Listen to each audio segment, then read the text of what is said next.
Well, welcome to DTLT. Today we've got an exciting episode. We're actually joined in a Google Hangout with a couple lovely ladies and one esteemed gentleman, Giulia Forsythe, Nancy White, and noise professor, the Mr. Zach Dow, have all joined us in a Google chat to talk a little bit about the social artist. So how's it going, everyone?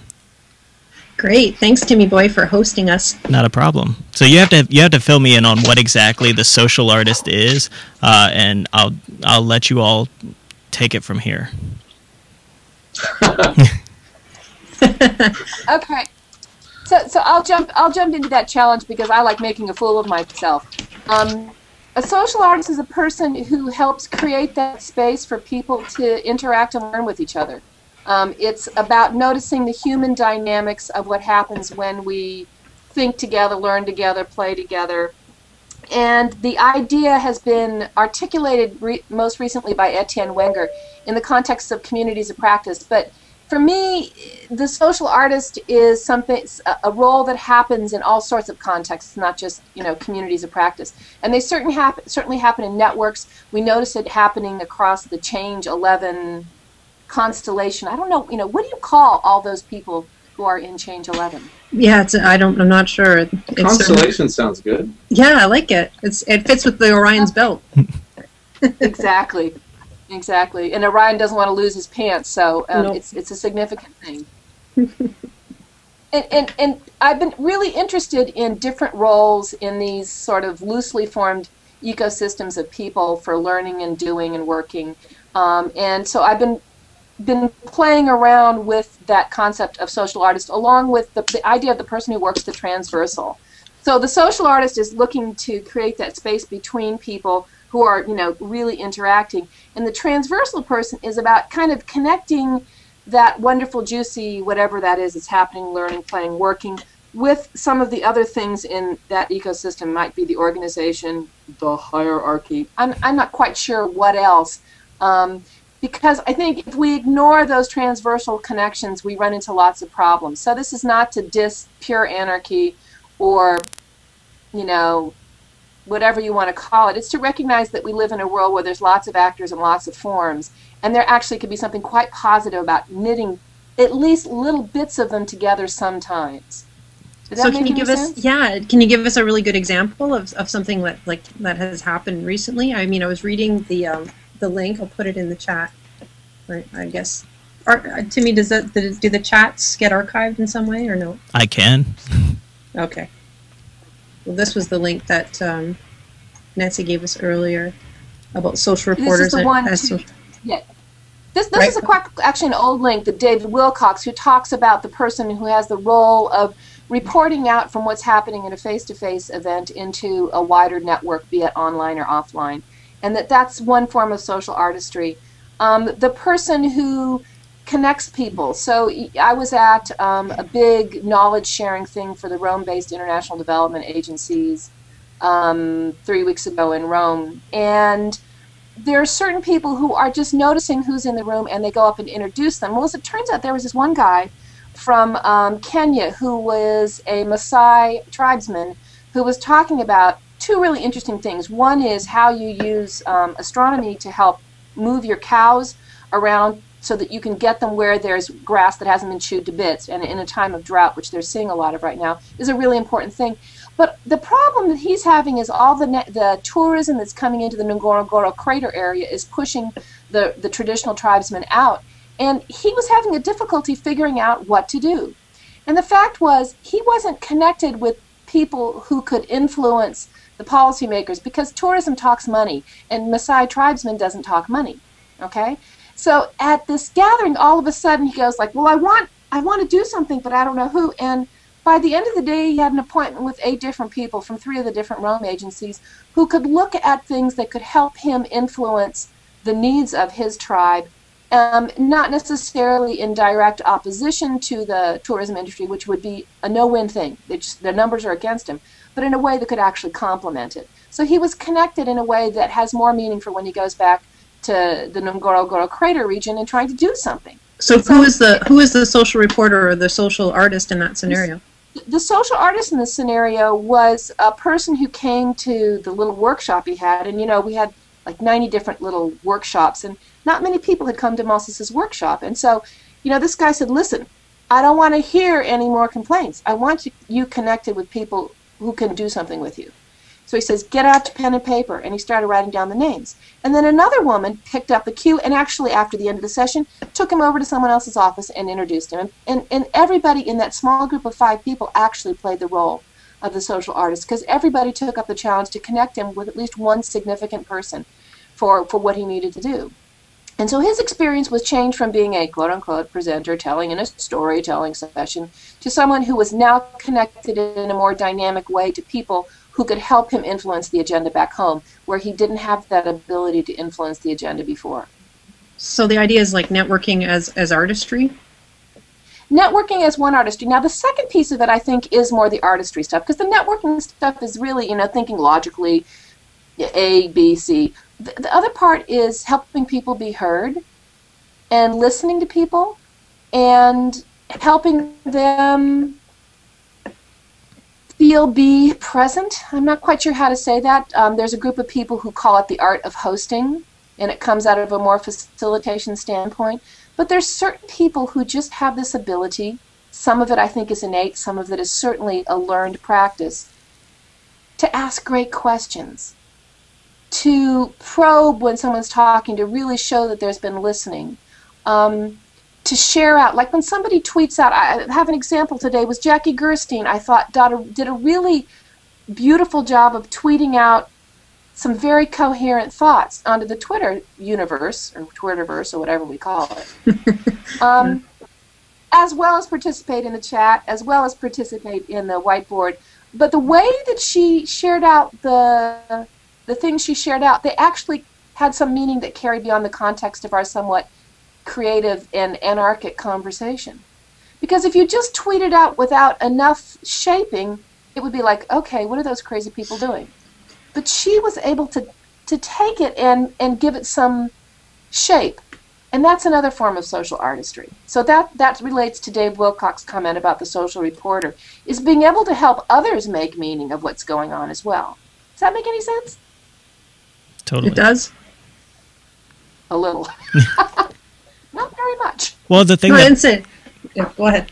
Well, the thing that I was going to say is that what it sort of reminds me, to frame it back towards online communities and these massive open online courses, one of the things that I had experience with, I haven't done a lot with the Change 11 stuff, but with DS 106, Jim Groom's digital storytelling course, and one of the things that he pushes for, and in some ways I think that he's probably a social artist to the course, but also what he pushes people to comment on people's blogs, which seems like a very simple thing. Just go in there and make a comment, but continually pushing people to make these comments, to go into people's posts and say, what you said was valuable, and here's some context for what you were saying, and suddenly this huge, vibrant discussion is happening where normally somebody expects to create a blog post and, people come, people don't, you never know what's going to happen, but there's that push there to have sort of this sense of community, and as that takes hold, it can be very powerful. Is that sort of what you're saying? Absolutely. Because blog comments are two things. They're showing listening. Mm-hmm. Because when we read something, we may think it's great, and then we go on to the next thing. Because, we're busy and we're kind of consuming here. Right. But when you stop to comment, it says, I actually listened, I heard, or in my reading, I got something out of that. I connected with you. The second part of it is it's then amplifying or adding on or challenging or doing something with the actual interaction. So it's engagement. Mm-hmm. But that kind of reciprocity is obviously critical for people choosing to continue to engage with each other. You look at people who begin to tweet or begin to blog and they never hear anything from anybody, even if people are loving it. Right. And they stop. Mm-hmm. But there's that transitional moment. For me, I'd started 3 blogs, but then it was like 2002 or 2004 or something. It was a long time ago. I started another blog, and this time Seb Paquette happened to see it and welcomed me. And he has this practice of when a new person started blogging, he'd post a blog post welcoming them to the blogosphere. And what that did was, A, it connected my network and his network. But the second thing was, it was a simple, yeah, you have value out in this blog world. Join us. And so I started doing that, and it was amazing because over time I built up a fairly large readership. Back when I blog regularly, it's plummeted. But so when I'd introduce someone else's blog, they'd immediately get a lot of hits because people who knew me trusted me and thought, oh, that's worthwhile to go over there. So by connecting network, you can help people have a voice when they first start, where it's hard to have a voice in the mess of Twitter and blogs and everything else. I mean, if you're not into a network, it's a kind of a blind alley. And I think it can be a very powerful push out the door, so to speak, in terms of, okay, so you get a lot of comments right as you're getting started in that network, and then that carries you to where, as it tapers off and you start creating posts, and then you don't worry as much about whether I get a bunch of posts on it or a bunch of comments on it. At that point, you're sort of self-sustaining, but it's a really good catalyst right there at the beginning, I think, for sure. So how does one know if they're a good social artist? If a lot of people listen or respond? I mean, what if they have really deep insights, but they just, in that lonely alleyway, nobody's listening? Well, I think social artistry is also about back channel, not just front of channel. I don't think everything has to be out in the broad broadcast world. And so some social artistry is a private message to someone, an email, pick up the phone, a Skype, saying, wow, that drawing you did with the Open Ed, was really sensational, and it helped me feel connected to Open Ed in a way that I wasn't prior to seeing a visual. Little things, though. I did that when you know what I'm saying. There's this. I know what you mean. It doesn't have to be all about broadcast or all about visibility to the wider world. So for me, when I see that kind of void, and I don't know why someone's quiet, and that's one of the things I think is an age-old online facilitation thing, is you don't know what's going on and you have to ask. You have to be more overt of saying, are you feeling, engaged in this conversation? That's the kind of stuff, if you do privately, it doesn't freak somebody out initially. And then later on, when they become really engaged, they can go, head-to-head with these other people who will say anything, anytime, anywhere. But some people aren't ready to go there, nor do they want to go there. So the back channel is also a really important part. Well, and everybody has their different modalities. Like, I was glad, Zach's been quiet. I'm not going to call him out entirely, but I find him one of the, if you were going to say social artists, like the things that you've written, Zach, about DS-106 and teaching and learning in general have highly influenced a lot of my thinking. So to me, I consider you a social artist, in that sense of the term. Wow. What I have been thinking this whole time is that systems, that I've been thinking about 2 things. One is, I'm not sure if you've read Stephen Johnson's work about the adjacent possible. So yes. that's one kind of sort of the shadow hovering possibilities of the present. But that the kinds of things that Nancy was describing, yep. Having to do with systems that trend or favor or foster openness seem to, that seems to be a precondition for a great deal of this stuff. That is to say, go ahead. Well, I was just thinking about traditional systems of education as in opposition to systems of open education, or these massive open online courses, and what is being missed in the typical educational paradigm of silos and solo actors and that kind of thing. So, I'm curious. One of the things that came up as I was at this free and open source software community in France last week, and with a bunch of coders, which was kind of mind blowing because I don't speak that language. I don't speak French. I don't speak code.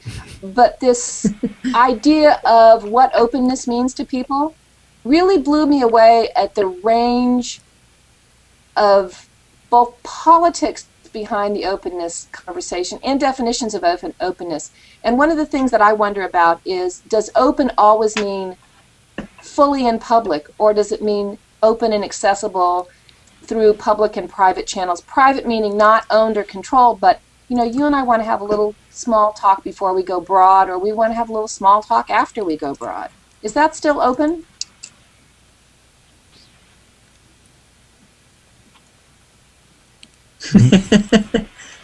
We're all thinking. Yeah, we're all I think thinking. so, right? I should hope so anyway. I'm not sure. Yeah.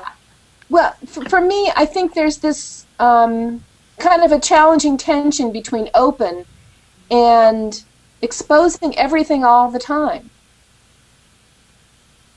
And I think they're two different things, but I think they're often kind of muddied. And that's why some people won't play.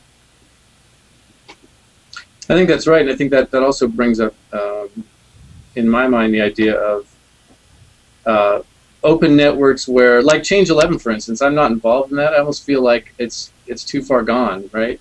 And I was thinking that, and this we encountered this a lot in DS 106, people that were not terribly active.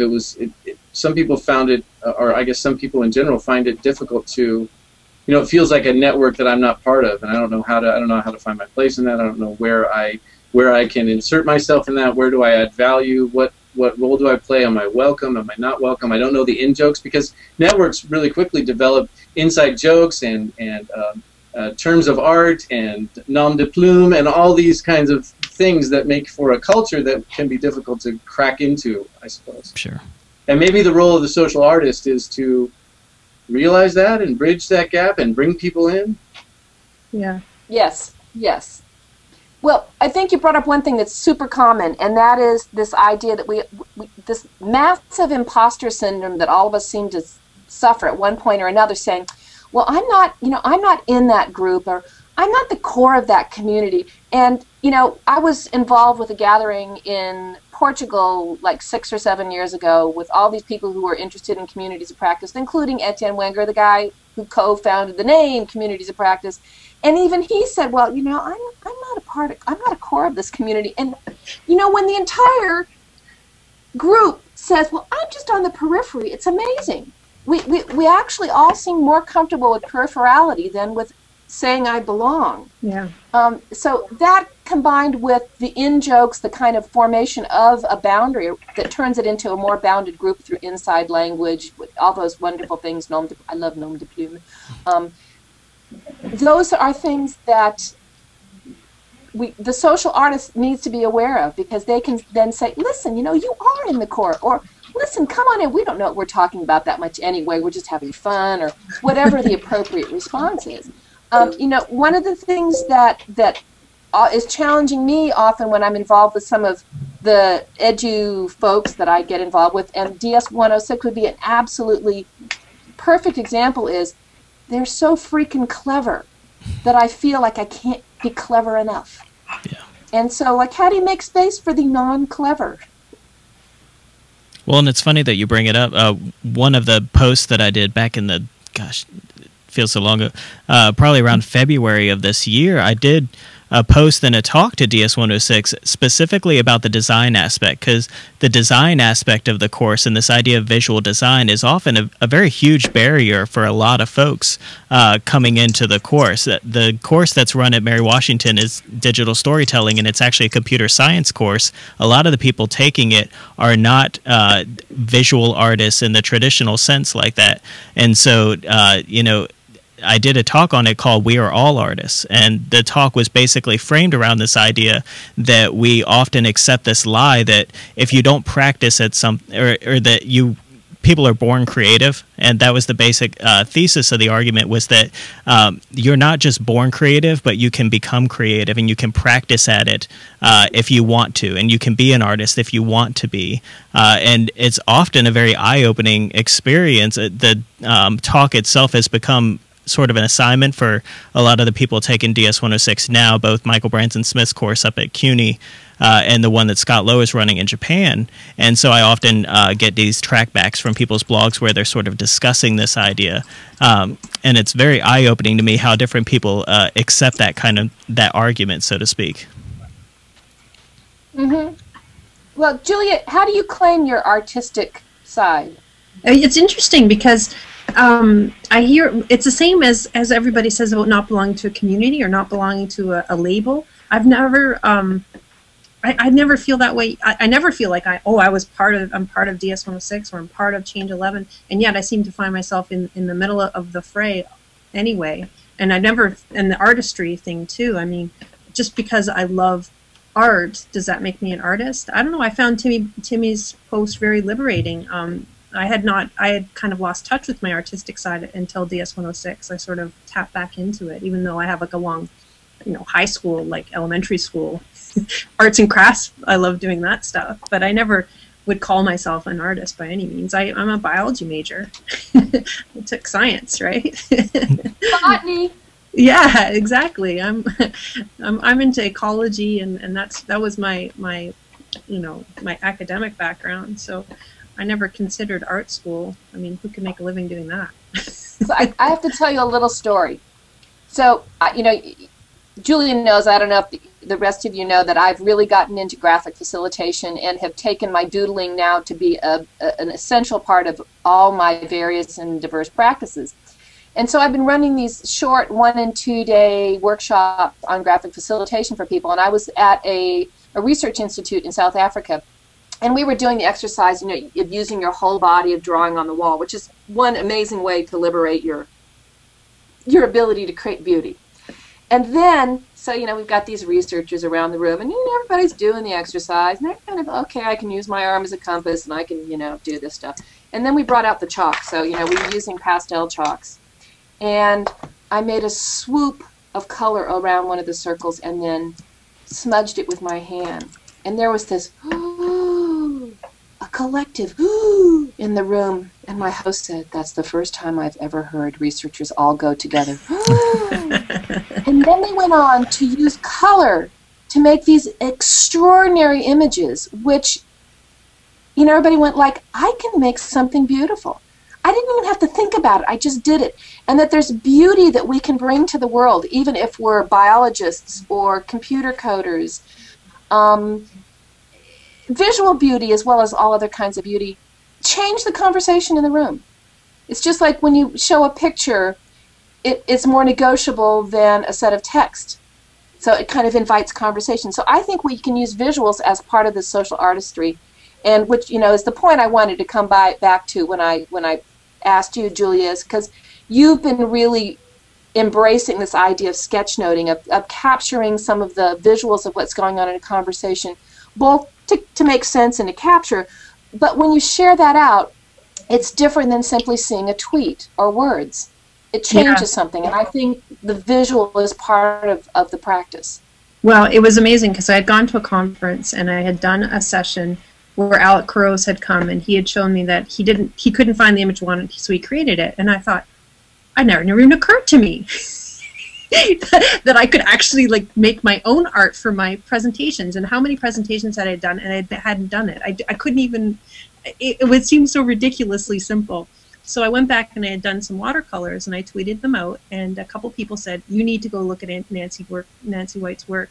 So I did, and you have a video on how to.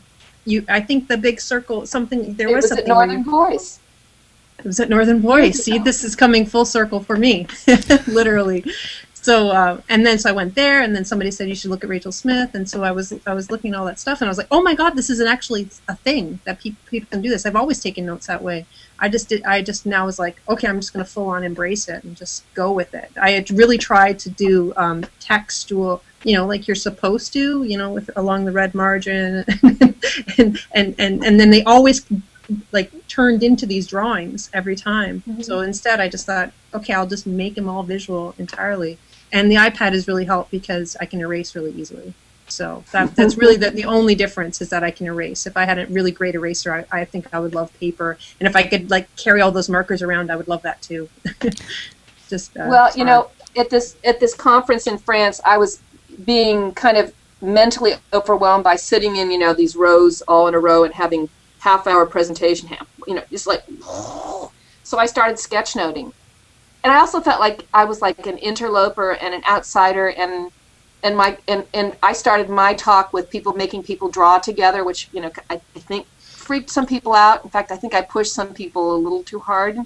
And so then people started noticing the sketch notes, and people started coming and taking pictures of the sketch notes. And then the organizer said, oh, let's scan them and put them online, and then we give, and what my practice is to give the paper artifact to the person who did the talk. And that changed my relationship with people in that room, and I actually began to engage in real conversations with people. And I think if I hadn't done the sketch notes, I actually would have skipped out on the rest of the conference and went and played tourist. Yeah, well, I used to tune out. I couldn't focus at all until I started actually taking notes, and I am completely engaged. Like you couldn't distract me at all if I'm listening and writing. And it's amazing that Kathy Davidson thought, like, Zach is the one who was at the Kathy Davidson lecture, and she thought I was in the audience listening, and all I was doing was in my kitchen listening on the radio. And she's like, wow, you must go to UC Davis. I was like, no, I wasn't there at all. I thought you were there. I thought you were there. I was just listening. In fact, if I had been there, I would have been probably more distracted. The act of just listening, what an art that is. So yeah. I mean, the drawing makes me listen better, actually.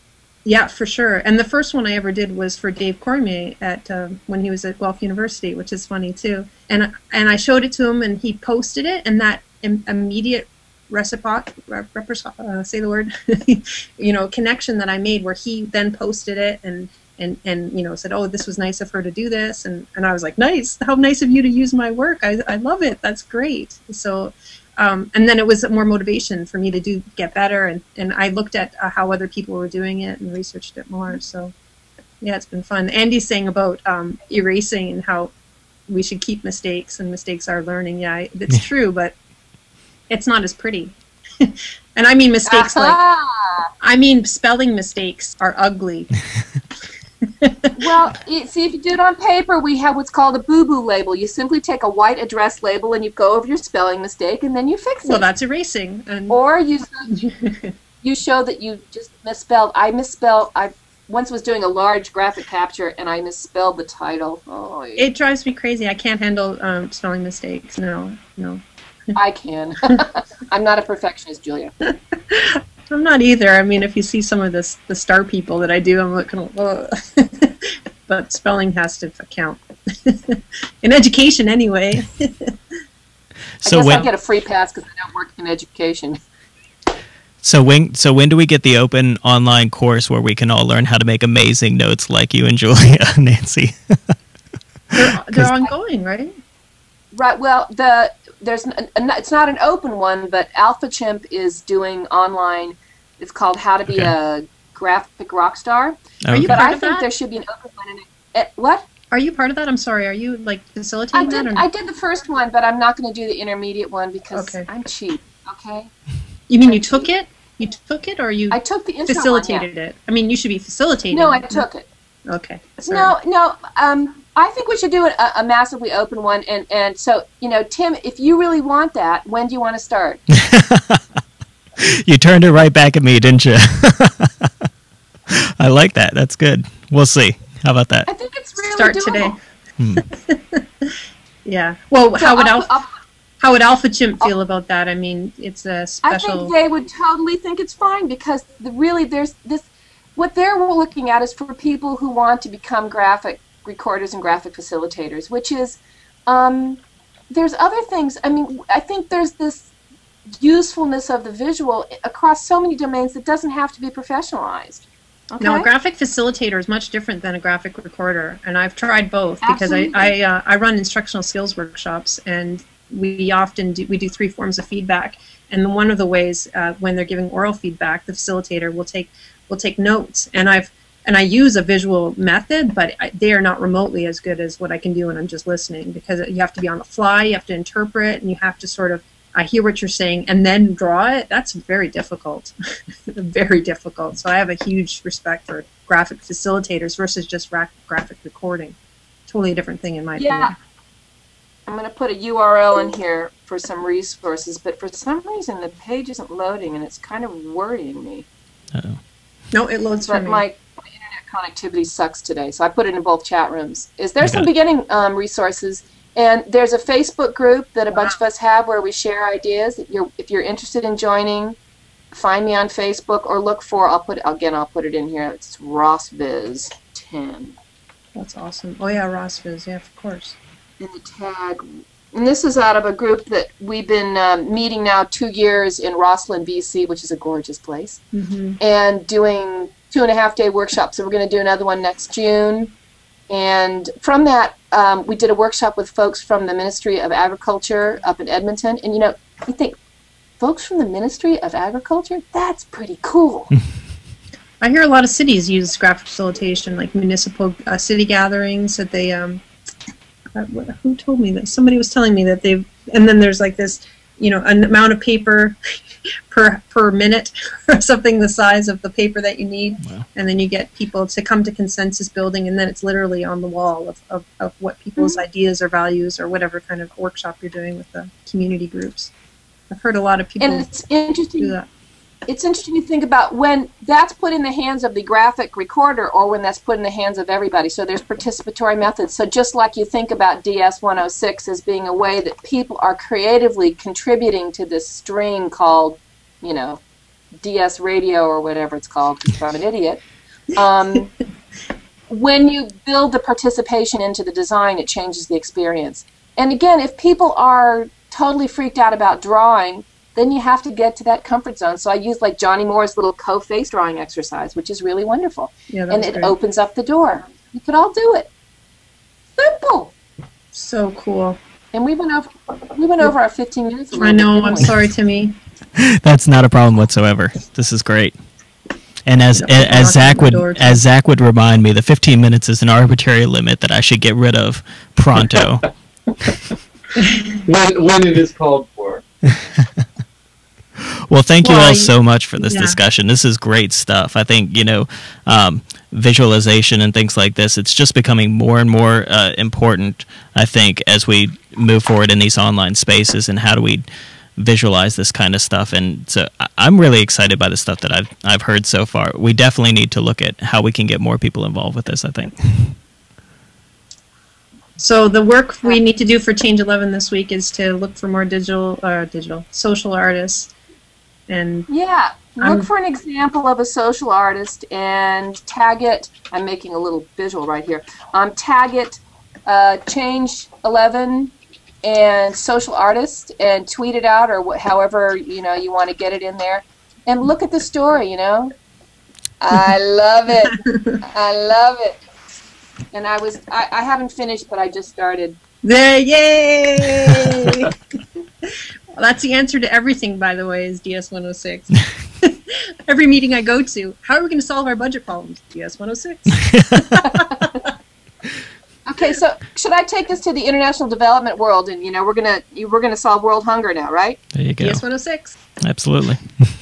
Thanks, Timmy, for hosting. All right, and thank you all, and thank you for watching DTLT today. This has been an episode, and all these links that we mentioned and everything else will be in a blog post that will show up on dtlttoday.com. So thank you all for watching. Take care.